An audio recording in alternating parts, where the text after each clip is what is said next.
दोस्तों, आज से आपको मालूम है, जब तक शायद आप ये वीडियो देख रहे हैं, हो सकता है राहुल गांधी की यात्रा शुरू भी हो गई हो। अगर नहीं हुई होगी तो आज से बिहार में वोटर अधिकार यात्रा राहुल गांधी की शुरू हो रही है।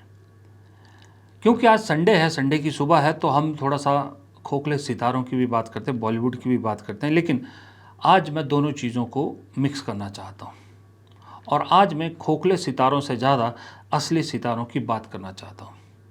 राजनीति में असली सितारा कौन है इस वक्त, और कौन देश को सही आईना दिखा रहा है, ये शायद मुझे बताने की ज़रूरत नहीं है। इसीलिए वो आदमी आज से फिर से एक बार अपनी वही चिर परिचित अंदाज में सड़क पर दिखेगा। अब फिजिकल फिटनेस उस शख्स की कैसी है ये बताने की ज़रूरत नहीं है, क्योंकि इस देश में सबसे फिट कोई राजनेता अगर है तो वो राहुल गांधी है। तो उन्हें चलने में कोई दिक्कत नहीं है, लेकिन सिर्फ चलना नहीं है, एक पहचान जो बन चुकी है उनकी कि जब जब राहुल गांधी सड़क पर उतरे हैं, कामयाबी मिली है, सत्ता परेशान हुई है।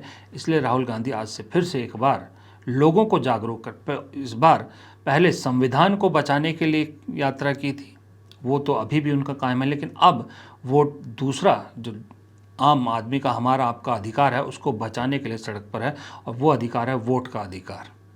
उसको रोकने के लिए आज से सड़क पर राहुल गांधी उतर रहे हैं। लेकिन ये तो राजनीतिक बात है। अब पिछले 11 साल में जो एक शख्सियत इस देश को चला रही थी, जो अपने आप को विश्व गुरु का तगमा जिनको मिल गया था, और कहा जा रहा था कि मोदी जी बोलते हैं दुनिया सुनती है, उनकी वो इमेज बनाने में एक बहुत महत्वपूर्ण रोल अदा किया था इस देश की फिल्म इंडस्ट्री ने। फिल्म इंडस्ट्री क्या, वो प्रोपेगेंडा इंडस्ट्री बन गई थी। प्रोपेगेंडा फिल्मों का एक दौर आया, और वो दौर अभी भी चल रहा है, लगातार बढ़ रही है। लेकिन उसमें एक गोदी मीडिया के साथ साथ जिसने दूसरा एक अहम रोल अदा किया, वो हमारी फिल्मों ने था। आप अगर हिटलर के बारे में कोई बुक्स पढ़ोगे ना, तो हिटलर के बुक्स में, किताबों में एक चीज़ बड़ी कॉमन मिलेगी कि जब वो अपने चरम पर था, जब अपने आप को जो है वो जर्मनी का सबसे बड़ा उन्होंने नेता साबित किया था, या सत्ता में टिके रहने के लिए उन्होंने सबसे पहले और सबसे ज़्यादा इस्तेमाल इन्हीं जो प्रचार तंत्र है, संचार तंत्र है, उनका किया था, जिसमें वो फिल्में भी बनवाते थे, जिसमें वो जो मीडिया या इस तरह की चीज़ें होती थी उन्हें भी अपने हिसाब से अपनी चीज़ों को लोगों तक पहुंचाते थे। इसलिए हिटलर, जर्मनी में लोग जो हिटलर के लिए जान देने के लिए तैयार हो गए थे। पूरी एक जनरेशन को उन्होंने भड़का दिया था। लेकिन वो आँख पे जब पर्दा पड़ा होता, जब पर्दा हटता है, तो चीज़ें गिरती भी उतनी ही बुरी तरह से। कुछ ऊसा वैसा ही फार्मूला यहाँ इस्तेमाल किया गया कि जानते थे कि इस देश की जनता की मेमोरी बड़ी शॉर्ट है, हम लोग शॉर्ट मेमोरी के शिकार हैं, हम भूल बड़ी जल्दी जाते हैं।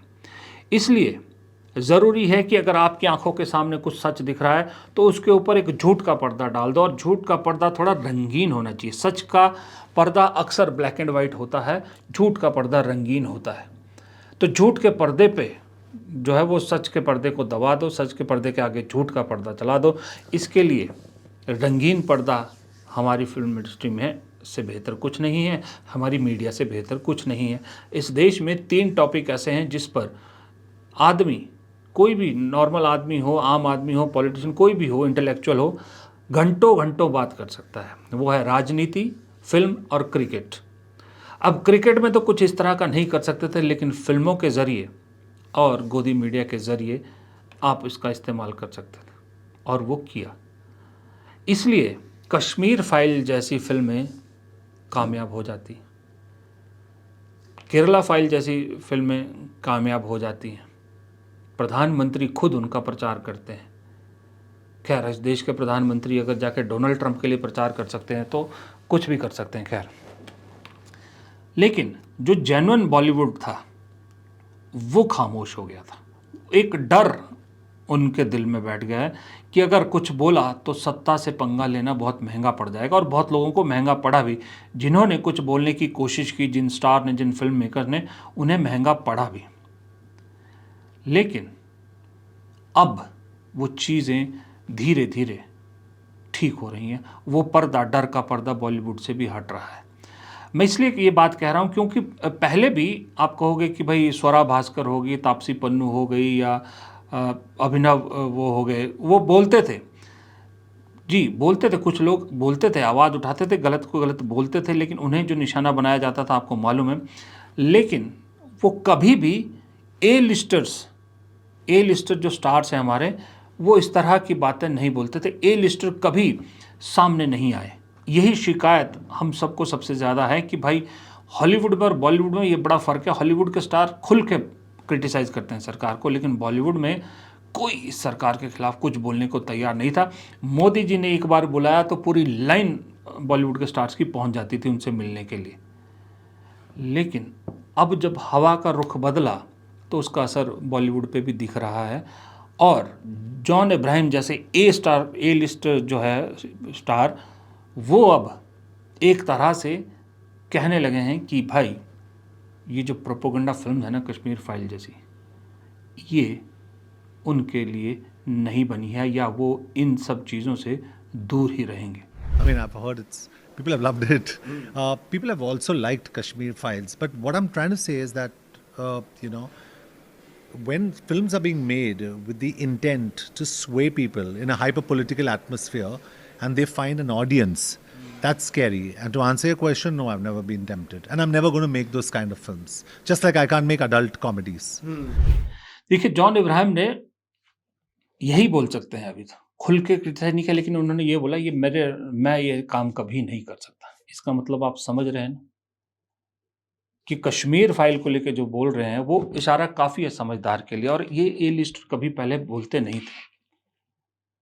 लेकिन कुछ लोग हैं जो आज भी इसी चीज़ में हैं कि भाई मोदी जी की शरण में चलिए, वही भगवान है। याद है मोदी जी के वो डायलॉग, फिल्मी डायलॉग, मेरी रगों में गर्म सिंदूर दौड़ रहा है, याद है ये सारे डायलॉग? ये डायलॉग मोदी जी को मैं उस दिन कह रहा था कि कौन लिखता है उनके स्क्रिप्ट। अब मुझे समझ में आ रहा है कौन आ रहा है, क्योंकि इनकी पार्टी में भी तो अब तो बहुत सारे बॉलीवुड के स्टार हैं, और ऐसे स्टार हैं जो ऐसे डायलॉगों पे ही चले हैं। अब ये देखिए, आपको एक दिखाता हूँ, मिथुन चक्रवर्ती जी, याद है आपको? मिथुन चक्रवर्ती जी से पता नहीं, पहली बात तो मुझे समझ नहीं आया कि पत्रकार इनके पास ये सवाल लेके गए क्यों? मिथुन चक्रवर्ती से सवाल पूछा गया पाकिस्तान के बारे में कि पाकिस्तान के जो आर्मी चीफ है, उन्होंने फिर धमकी दी है कि हम जो है वो अगर पानी रोका तो हम जवाब देंगे। उसके जवाब में ये आदमी है पॉलिटिकल बीजेपी के वेस्ट बंगाल का बड़ा चेहरा है, जो जवाब दे रहा है वो मेरे ख्याल से नौसिखिया फ़िल्मी हीरो भी जवाब नहीं देगा, जो इतना सीनियर अपने आप को सुपरस्टार कहने वाले ये मिथुन चक्रवर्ती दे रहे हैं। ज़रा आप सुनिए, आपको हँसी आ जाएगी। पाकिस्तान का आवाम जो है वो युद्ध नहीं चाहते हैं, अच्छे लोग हैं सब, लेकिन अगर ऐसी बातें करते रहेंगे तो फिर खोपड़ी सनक गई तो फिर दूसरा हो जाएगा ना, फिर एक ब्रह्मस चला तो दूसरा ब्रह्मस चलेगा। और अगर कुछ नहीं हुआ तो हमने कहने सोचा एक डैम बनाएंगे और 140 करोड़ आदमी उधर पेशाब करेगा, फिर डैम खोल देगा, कोई गोली नहीं चलेगी, सुनामी आ जाएगा। अब वो कश्मीर फाइल वाले एक प्रोड्यूसर डायरेक्टर जो हैं, उसके बाद उन्होंने वैक्सीन वॉर बनाई, देखने लोग कहीं नहीं गए। अब फिर से एक बार एक और जहरीली फिल्म लेकर आ रहे हैं जिसका नाम है बंगाल फाइल्स, क्योंकि पश्चिम बंगाल के चुनाव आने वाले हैं। मोदी जी को बड़ी टीस है, पश्चिम बंगाल में जीत हासिल नहीं कर पाए। बंगाल फाइल्स लेके एक और इसी तरह की कम्युनल फिल्म लेके आए। एक और हाल ही में कम्युनल फिल्म रिलीज हुई थी, आपको मालूम है, उदयपुर फाइल्स। एक तो मुझे समझ में नहीं आता ये जितनी भी कम्युनल फिल्में होती है, इनके आगे फाइल्स फाइल्स क्यों जोड़ दिया जाता है, ये मुझे समझ में नहीं आया। आपको मालूम है उसको अदालत तक जो है वो चले गए थे, उसको रोक, भाई इसको दिखाना पड़ेगा, दिखाया, रिलीज की, सुप्रीम कोर्ट ने रोक हटाई, फिल्म रिलीज हुई। उदयपुर फाइल वही उदयपुर के कन्हैया लाल जो हत्याकांड हुआ था उस पर बेस्ड थी। लेकिन आलम देखिए, उदयपुर फाइल्स को देखने वालों की हालत देखिए। 10 लाख भी इस फिल्म ने नहीं कमाया, 10 लाख भी नहीं कमाया। अब इसके जो प्रोड्यूसर डायरेक्टर हैं वो सोशल मीडिया पर हिंदू संगठनों को ही गालियां दे रहे हैं, उन्हें ही जिम्मेदार ठहरा रहे हैं। लेकिन असल मकसद उस आदमी का सक्सेसफुल हो गया जिसने फिल्म बनाई थी। उसे सरकार ने बढ़िया सी Y+ या Y कैटेगरी की सुरक्षा दे दी और अब वो वीवीआईपी बन गया। ये वही आदमी है जो कभी मस्जिद तोड़ता पाया जाता है, कभी अंबेडकर की मूर्ति को तोड़ता पाया जाता है। प्रोपेगेंडा फिल्मों की एक पूरी फहरिस्त है, कब आई कब गई पता भी नहीं चला। लेकिन सत्ता को खुश करना है तो एक अभी भी पूरा एक कतार खड़ी है जो ऐसी फिल्में बनाई जा रही है। अच्छा, ये जो यहीं तक नहीं है, जो संसद में भी पहुंचे हुए हैं ना, वो भी माशाअल्लाह है ये बॉलीवुड वाले।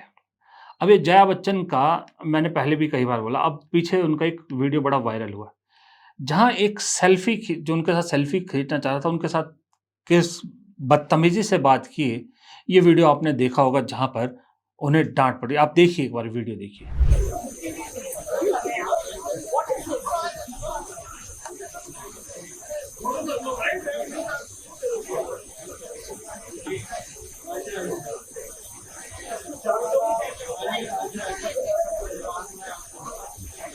कितनी सिरफिरी हैं जया बच्चन, ये किसी से छुपा नहीं, कितनी गुस्सैल हैं। अब इन्हें जवाब देने के लिए इन्हीं के टक्कर का कोई चाहिए था, तो इन्हें जवाब दिया कंगना रनौत ने।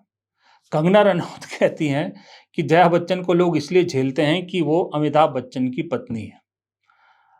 अब मैं क्या ही बोलूं कि कंगना जी, आपको भी लोग इसलिए झेलते हैं कि आप बीजेपी से जुड़ी हुई हैं, वरना तो समझ ही गए आप। खैर, बात ये कर रहा था कि बदलाव की बयार जो आपको देश में दिख रही है, जो आपको राजनीतिक रूप में बिहार में आज से दिखनी शुरू होगी, वो बदलाव का एक झोंका या एक झलकी अब बॉलीवुड में भी दिखनी शुरू होगी। अभी जॉन अब्राहम ने ये बोला है, अब आपको धीरे-धीरे और कहीं बड़े सितारे, बड़े निदेशक, बड़े प्रोड्यूसर ये बोलते नज़र आएँगे, क्योंकि वक़्त बदल रहा है मेरे दोस्त। नमस्कार।